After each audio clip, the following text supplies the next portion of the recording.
गीतों के बोल बड़े अनमोल, सुनो इनकी कहानी, जानो इनका मोल। गीतों के बोल बड़े अनमोल, गागर में भरा है सागर, किया गीतों में अध्यात्म उजागर।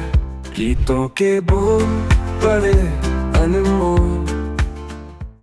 प्रणाम और आप सभी का हार्दिक अभिवादन। आप जुड़े हुए हैं विश्व शांति दर्शन से और देख रहे हैं अपना फेवरेट प्रोग्राम गीतों के बोल बड़े अनमोल। चैनल की संकल्पना का आधार हैं विश्व शांति के उपासक, सार्वभौमिक शिक्षा के पक्षधर, विश्व शांति स्तूप के रचयिता, विश्वधर्मी प्रोफेसर डॉक्टर विश्वनाथ दा कराड़। अधूरा मैं, अधजली तंबाकू और आधा जाम, धुएं के गुबार, यादों के अंबार और वही पुरानी शाम, चाय का गंदा प्याला, सिगरेट के ठूंठ, किस्से और यादें। जी हाँ, ये बॉलीवुड की सबसे बड़ी प्रेम कहानियों में से एक के अवशेष हैं, जिन्हें शायद पर्दे पर जीवंत करने के लिए लोग पूरी तरह से तैयार भी हैं। यूँ तो आज के गीतकार का मैं पिछले कुछ हफ्ते पहले भी आपसे जिक्र कर चुका हूँ और काफ़ी कुछ मैंने बताया उनके बारे में। आज एक बार फिर प्रस्तुत हैं साहिर लुधियानवी। आज के एपिसोड में आपसे साझा करूँगा साहिर लुधियानवी और मशहूर लेखिका पद्म विभूषण अमृता प्रीतम की प्रेम कहानी। सच्चाई तो यह है कि उनकी प्रेम कहानी एक प्रेम कहानी नहीं भी थी। जी हाँ, अमृता की पहली मुलाकात साहिर से एक मुशायरे में हुई थी। जिस समय वो लोग मिले उस समय अमृता प्रीतम की शादी बचपन में ही प्रीतम सिंह से हो चुकी थी। शादी लेकिन खुशहाल नहीं थी। अमृता लिखती हैं कि कैसे वो उस दिन मुशायरे में साहिर से मिलने के बाद उन्हें घर वापस ले जाने के इंतज़ार में उनके साथ बस स्टॉप तक चली। इस तथ्य को ध्यान में रखते हुए वो साहिर की छाया में चल रही थी, उनकी उपस्थिति में डूबी हुई थी। उन्होंने अपनी आत्मकथा रसीदी टिकट में साहिर के प्रति अपने प्रेम के बारे में खुलकर इजहार किया है। अमृता और साहिर के बीच दरअसल एक कोरे कागज़ का रिश्ता था। मसलन एक बार जब कुछ प्रेस रिपोर्टर अमृता प्रीतम की तस्वीर ले रहे थे तब वो कागज़ पर कुछ लिख रही थी। कागज़ उठाकर जब देखा तो वो बार बार साहिर लिख रही थी उस पर। उन्हें लगा कि अगले दिन इस कागज़ की तस्वीर अखबार में छपेगी, लेकिन वो कागज़ तस्वीर में कोरा ही दिखाई दे रहा था। एक मुशायरे में कुछ लोग साहिर का ऑटोग्राफ ले रहे थे। जब सब लोग चले गए तो अमृता अकेली साहिर के पास खड़ी रह गई। हंसते हुए उन्होंने अपनी हथेली साहिर के सामने बढ़ा दी। कोरे कागज़ की तरह साहिर ने उनकी हथेली पर अपना नाम लिख दिया और कहा, क्या ये ब्लैंक चेक पर मेरे दस्तखत हैं, जो रकम चाहो लिख लेना और जब चाहो कैश करवा लेना।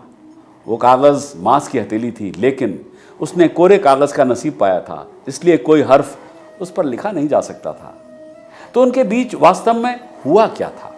साहिर और अमृता के प्रेम का खुलासा उन पत्रों से हुआ जो उन्होंने एक दूसरे को लिखे थे। वो लाहौर में थी और साहिर दिल्ली में। उनके बीच उन्होंने शब्दों, विश्वासों और प्रेम का एक पुल बनाया था। उनके पत्रों से स्पष्ट था कि अमृता प्रीतम को साहिर लुधियानवी से इश्क हो गया था। वे उन्हें अपने खतों में मेरा शायर, मेरा महबूब, मेरा खुदा और मेरा देवता कहकर संबोधित भी करती थी।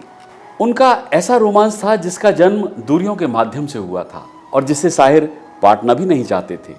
वे एक दूसरे को प्रेम पत्र लिखते थे, लेकिन जितनी बार भी वे गुप्त रूप से मिले, शब्दों से ज़्यादा उनके बीच खामोशी थी। अपनी आत्मकथा रसीदी टिकट में अमृता लिखती हैं कि कैसे वे दोनों चुपचाप बैठकर एक दूसरे की आंखों में टकटकी लगाकर देखते थे। साहिर को धूम्रपान का शौक था। अमृता को धूम्रपान की आदत तब लगी जब वो साहिर के प्रति आसक्त थी। साहिर लाहौर में अमृता से मिलने जाते थे और चुपचाप घंटों तक धूम्रपान करते थे।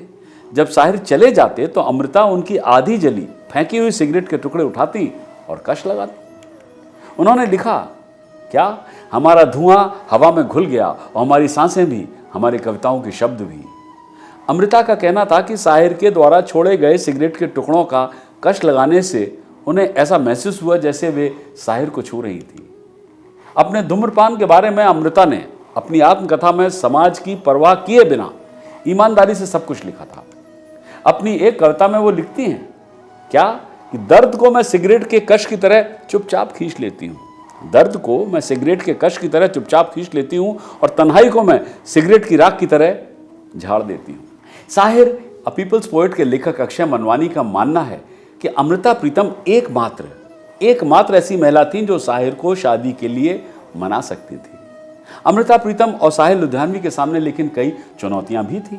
फिर भी साहिर के साथ रहने के लिए अमृता अपनी शादी को तोड़ने के लिए तैयार थी।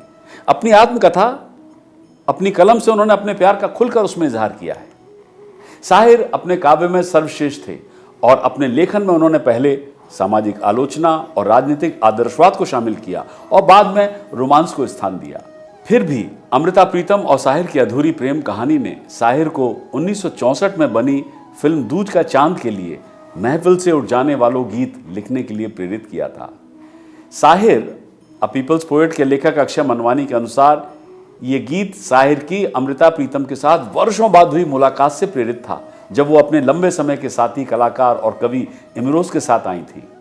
अमृता प्रीतम को एक अन्य व्यक्ति के साथ देखकर साहिर के मुख से ये पंक्तियां अचानक निकल पड़ी। क्या थी?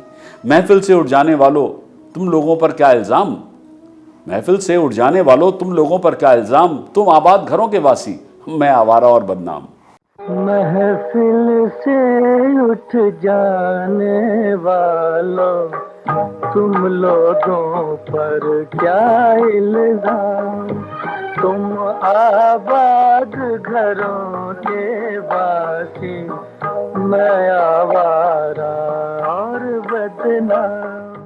तो साहिर के लिखे इस गीत को यहीं देते हैं लगाम और चर्चा करते हैं उनके आज के लिखे गीत तदबीर से बिगड़ी हुई तकदीर बना दे। गीत के बोलों को गाया है नीलाक्षी पेंढारकर जी ने और गीत के अध्यात्म पे चर्चा कर रहे हैं डॉक्टर सुनील देवधर और सौज्ञा उपाध्याय। आप देख रहे हैं गीतों के बोल बड़े अनमोल। गीतों के बोल बड़े अनमोल।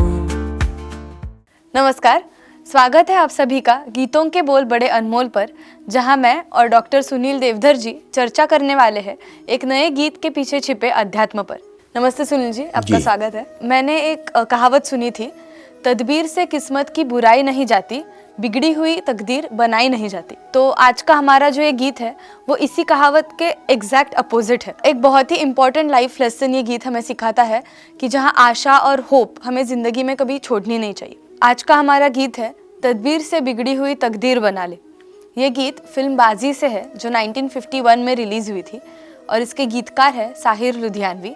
तो चलिए सुनते हैं ये गीत। हे हे हे हे हे हे हे हे हे हे तदबीर से बिगड़ी हुई तकदीर बना ले, तकदीर बना ले, अपने पे भरोसा है तो ये दाव लगा ले, लगा ले दाव लगा ले। तदबीर से बिगड़ी हुई तकदीर बना ले, तकदीर बना ले, अपने पे भरोसा है तो ये दाव लगा ले, लगा ले दाव लगा ले। Sunil ji, I understood the basic theme of this song, लेकिन आप इन पंक्तियों को और थोड़ा विस्तार में समझा सकते हैं? खासकर जब तदबीर से बिगड़ी हुई तकदीर को कैसे, मतलब हम कैसे बना सकते हैं और खुद पर भरोसा रखकर गीतकार हम कौन से दाव की बात करना चाहते हैं? सौज्ञा जी, आपने जो बात कही है तो साहिर के संदर्भ में हम ये कहना चाहेंगे कि साहिर जब कोई शब्द उठाते हैं ना तो वे सिर्फ शब्द की तरह शब्द को नहीं उठाते, वे उसके न केवल अर्थ तक जाते हैं बल्कि उस छटा तक भी जाते हैं और वे सिर्फ मात्रा मिलाने के लिए संगीत के हिसाब से भी अपने इसकी रचना नहीं करते। अब इसमें शब्द आया तकदीर, उसके पहले आपने एक बात कही थी। अब हम तकदीर कहें, हम नसीब कहें, हम किस्मत कहें, हम मुक़द्दर कहें, या हिंदी में हम भाग्य कहें, हम विधि लिखित कहें, हम भावी कहें, ये सारे शब्द लगभग हमें एक से ही लगते हैं, लेकिन इसमें थोड़ा थोड़ा अंतर तो होता ही है। और जैसा कि अब ये कहा ना कि अब साहिर ने एक इस्तेमाल किया ना कि तुम न समझो तुम्हारा मुक़द्दर हूँ मैं समझता हूँ तुम मेरी तकदीर हो। अब साहिर ने जब ये दोनों शब्द एक ही अंतरे में इस्तेमाल किए हैं, इसका अर्थ ही है कि इसमें कुछ न कुछ तो अंतर है। तो जो विधि लिखित है, जो भाग्य है, जो मुक़द्दर है, जो नसीब है, उसे नहीं बदल सकते, है ना। तुलसी ने राम से कहलवाया है, हंसी बोले रघुवंश कुमारा, हंसी बोले रघुवंश कुमारा, विधि का लिखा को मैं टनहारा। यानी कि राम ने हंसकर ये कहा कि भाई जो विधि लिखित है उसे कौन मिटा सकता है।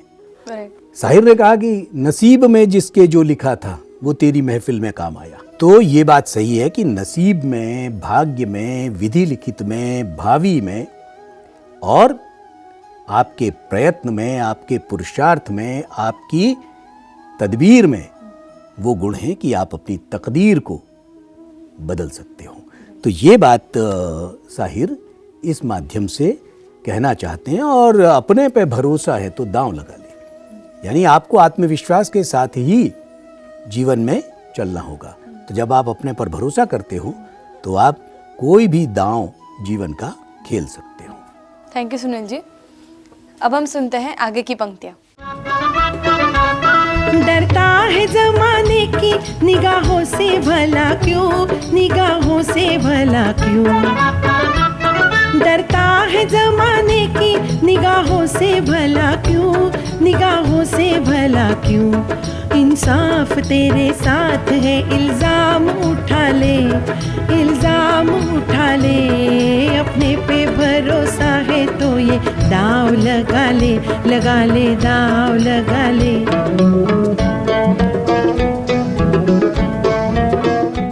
जमाने से मत डरो, इंसाफ तुम्हारे साथ है।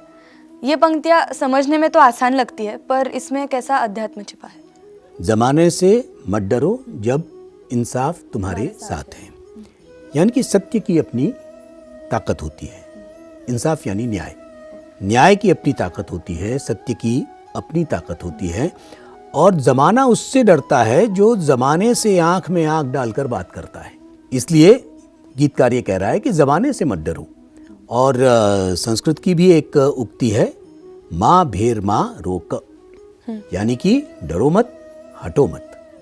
और जब आप भय नहीं खाते, क्योंकि जहाँ भय है वहाँ स्वार्थ की जय है, जहाँ भय है वहाँ स्वार्थ की जय है, और जहाँ शौर्य है वहाँ जीत तय है। तो इन दो बातों पर अगर आप भरोसा करते हैं, अगर आप इंसाफ के साथ में हैं, अगर आप न्याय के साथ में हैं, वो एक नज़्म में राम पर है और वो बात आती है कि इंसान हक़ की राह में हरदम जमा रहे, ये बात फिर फिजूल है कि लश्कर बड़ा रहे।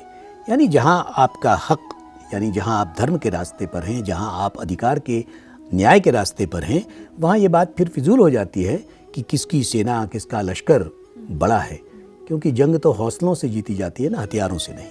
और महाभारत में भी यही था कि कौरवों का लश्कर बड़ा था पर जीत तो पांडवों की हुई। जी, महाभारत के बहुत से प्रसंग हैं जो हमें जीवन में बहुत कुछ बता जाते हैं। तो अब हम सुनते हैं आगे की पंक्तियाँ।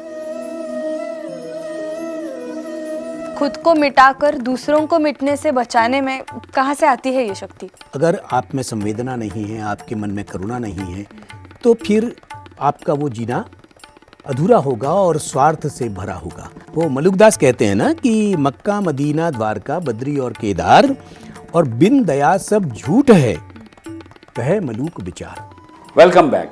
उम्मीद है आज के गीत के अध्यात्म पर हुई चर्चा आपको पसंद आई होगी।